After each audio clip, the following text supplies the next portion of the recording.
Hi class, it's Mrs. Washburn.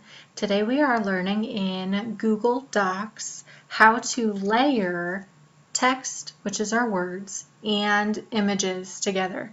So this would come in handy if, let's say, you are writing an essay or, a paragraph or two about a topic and you want to include some pictures to go along with it to help your reader understand your words better.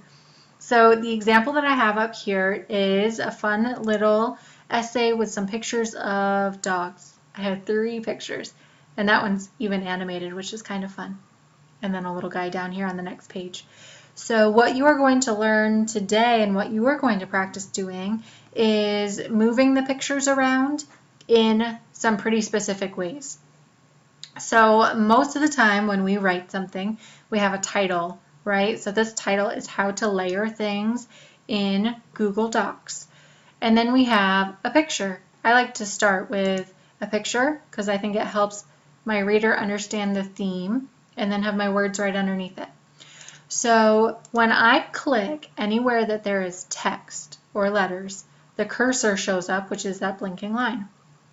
When I click on a picture, that blue box appears around it with the handles.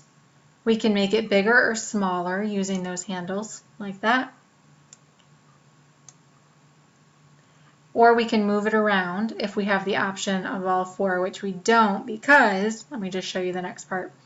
There are 3 options that show up when you click on a picture. So notice if I'm clicked away from it, those 3 options are not there.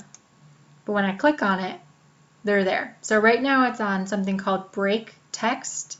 So what that means when it's on break text is that it will not get in the way of the text that we have there.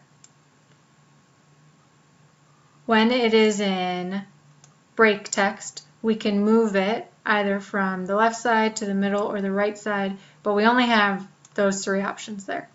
We can move it to wherever those little red lines show up and it will drop it there. If I click on wrap text, the paragraph kind of forms around the picture. If I make it a little smaller, we'll be able to even read it. So this paragraph, let's say that you write a great essay and you want to put some pictures into it. See how I'm able to read it and it just shows up in the middle of the text?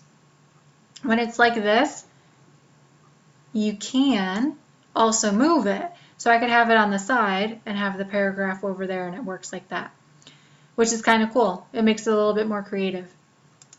If I click inline, this one has the least amount of options. This one means that it will be part of the line of text and it can't be like in the middle of text or on the sides or in its own space. If I was to try to move this around, I can move it to the beginning or the end of a line, but not in the middle, and it won't have its own space either. So you can see by those 3 options that you have some choices to make for how you want yours to look. Let me click on this next little guy, and we can play around with him too. So again, with inline, which is what it's at now, your only options are to have it like at the beginning or the end of a line.